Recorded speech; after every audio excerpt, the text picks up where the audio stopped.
Hello, my dear students. Welcome to SK Physics. Easy to learn, easy to achieve, and this is your teacher Suhail Ahmed. So, my dear students, आज हम लोग motion in a plane chapter का और एक important topic पढ़ेंगे.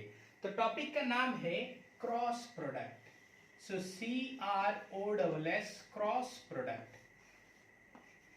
यहाँ पे देखो क्रॉस प्रोडक्ट नाम ही बोल रहा है कि आपको प्रोडक्ट करना है. किसके और किसके बीच क्रॉस प्रोडक्ट करना है.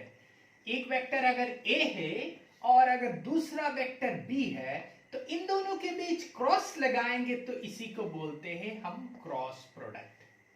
क्रॉस प्रोडक्ट मतलब फिजिकली क्या होता है सर?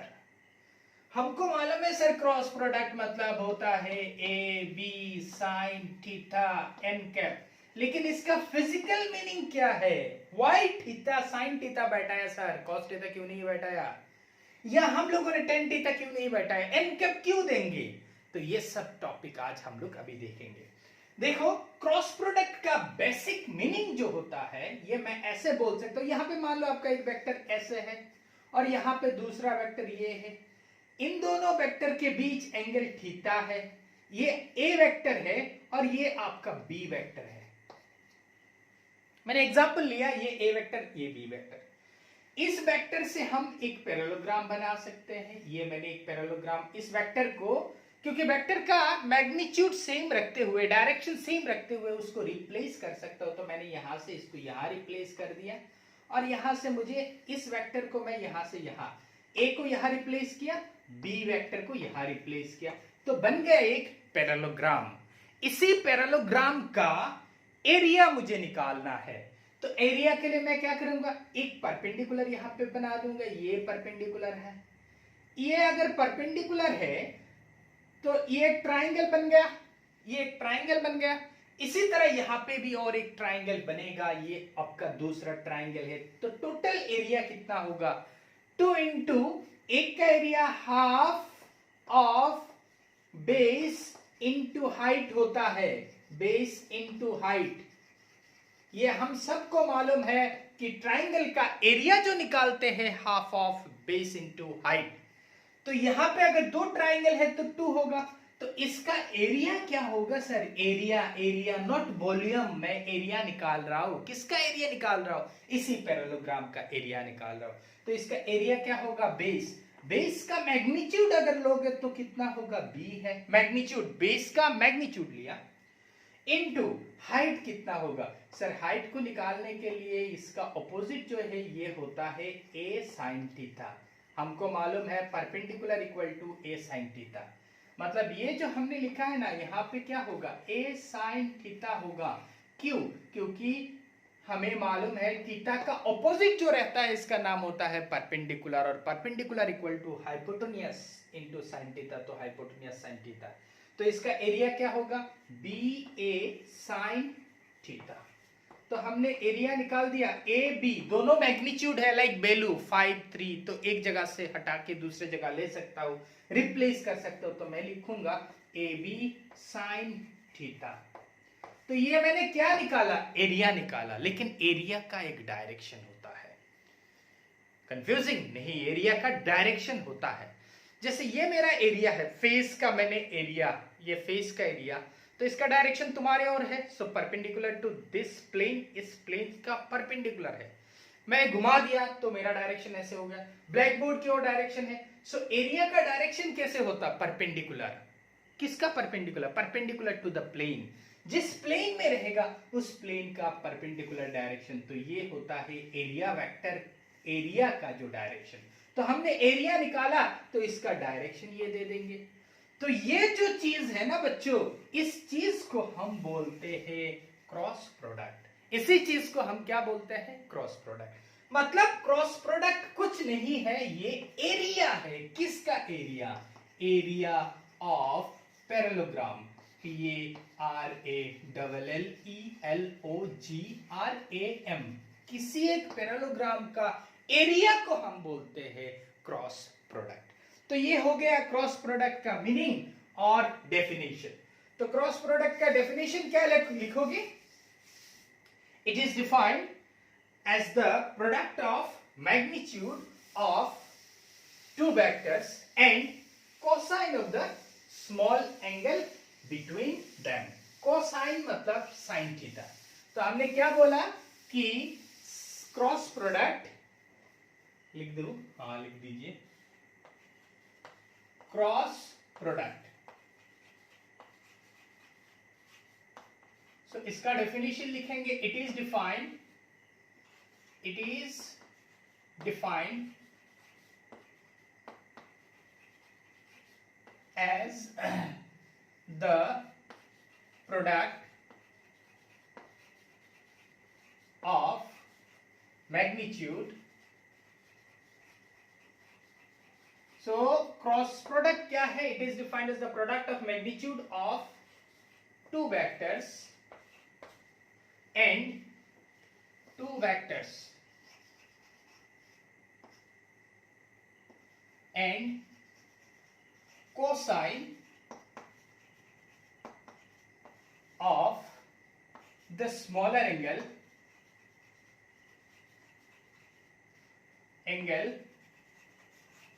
between them.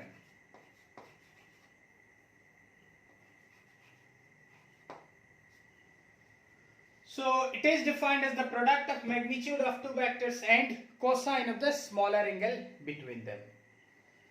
तो एक चीज देखो बच्चों यहाँ पे कि A अगर एक वेक्टर है, सो B और एक वेक्टर है, सो इन दोनों वेक्टर इक्वल टू हम लिखते हैं AB sin theta n cap,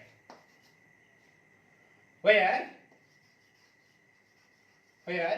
n cap is a unit vector. Unit vector मतलब जिस वेक्टर का मैग्नीट्यूड 1 होता है लेकिन एक डायरेक्शन देता है। Unit vector having direction perpendicular to the plane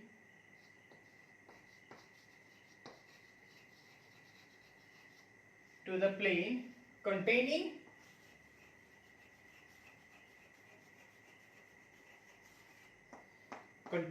A vector and B vector. तो ये n कैप जो है, इसको समझाने के लिए मैं ये बनाया आप लोगों के लिए। दिखाई दे रहा है? बहुत बड़ा हो गया क्या पता नहीं। यहाँ पे देखो, ये एक वेक्टर है, ये दूसरा वेक्टर है, इसका नाम A है, इसका नाम B है, और ये दोनों नीचे का प्लेन में है, ऐसे है उसी प्लेन में। तो ये उसका परपेंडिकुलर प्लेन होगा। अगर ब्लैक बोर्ड में बैठा हूं ये दोनों वेक्टर को, ये देखो ये दोनों वेक्टर को मैंने बैठाया, ये एक वेक्टर है, ये एक वेक्टर है, तो यूनिट वेक्टर का direction perpendicular to the plane containing this. इसको मैं इस प्लेन पे रखूंगा तो यूनिट वेक्टर का डायरेक्शन इनवर्ड होगा, ऐसे अगर रखेंगे तो आउटवर्ड होगा। सो ये मैंने यूनिट वेक्टर बनाया perpendicular to the plane containing A and B। अब इस यूनिट वेक्टर का डायरेक्शन कैसे देंगे सर? डायरेक्शन देने के लिए दो प्रोसेस है, एक है राइट हैंड थंब रूल और दूसरा है स्क्रू रूल।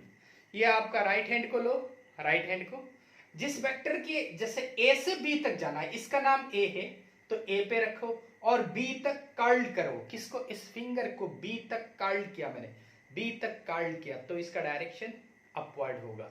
A से लेके B तक मैंने कर्ल किया तो डायरेक्शन अपवर्ड।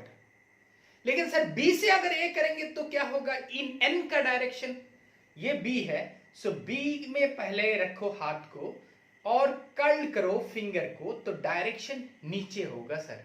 डायरेक्शन B से A करेंगे तो डायरेक्शन नीचे, मतलब ऐसा डायरेक्शन होगा। ये अगर B है सो B से A करेंगे तो डायरेक्शन नीचे, ये नीचे का डायरेक्शन देगा। लेकिन मैंने A से B किया तो डायरेक्शन ऊपर। तो यहां पे A क्रॉस B, अगर दो वेक्टर आपका यहां पे एक प्लेन अगर मैं बनाऊं, जैसे ये एक प्लेन मैंने बनाया, ये इस प्लेन में मेरा दो वेक्टर है, यहां पे एक वेक्टर है और ये एक वेक्टर है। इस दो वेक्टर, एक का नाम A है और दूसरे का नाम B है, तो A cross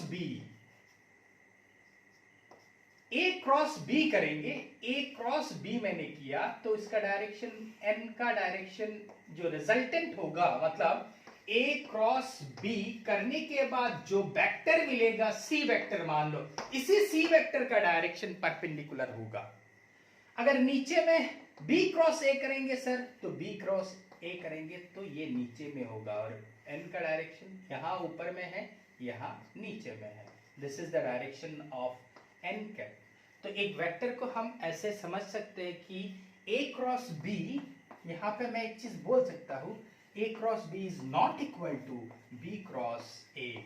A cross B और बी क्रॉस ए एक दूसरे का बराबर नहीं है, खाली डायरेक्शन का। इसका डायरेक्शन अगर प्लस है तो इसका डायरेक्शन माइनस। तो हम ये भी लिख सकते हैं कि ए क्रॉस बी कब इक्वल होगा, अगर यहाँ पे माइनस देंगे तो एक दूसरे का इक्वल होगा, क्योंकि इन दोनों के बीच खाली डायरेक्शन का ही फर्क है, मैग्नीट्यूड दोनों का सेम है, वैल्यू दोनों का क्या है, सेम है, लेकिन डायरेक्शन अलग अलग है। एक का डायरेक्शन अगर ऊपर है तो दूसरा का डायरेक्शन नीचे है। अभी ये यहाँ पे हम लोगों ने इस वेक्टर का डेफिनेशन लिखा, तो इसका डायरेक्शन के लिए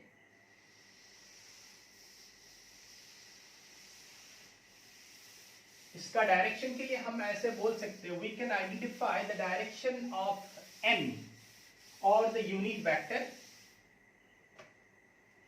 bye two method. Number one, right hand, क्या लिख रहा हूं, number one right hand thumb rule और नंबर टू स्क्रू रूल। तो यहाँ पे for the direction of N cap we can use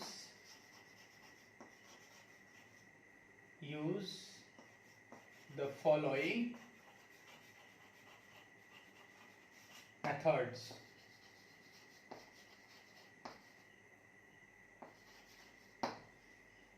Number one, right hand,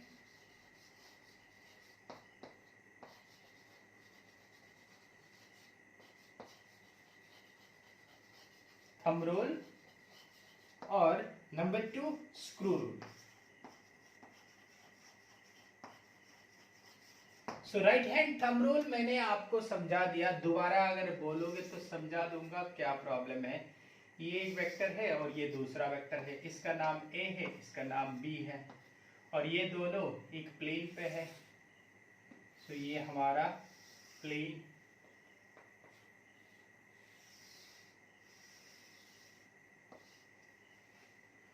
सो इन दोनों का ये एक वेक्टर है, ये भी वेक्टर है। ए क्रॉस बी करेंगे तो सर क्या होगा, ये एंगल थीटा है, ए क्रॉस बी।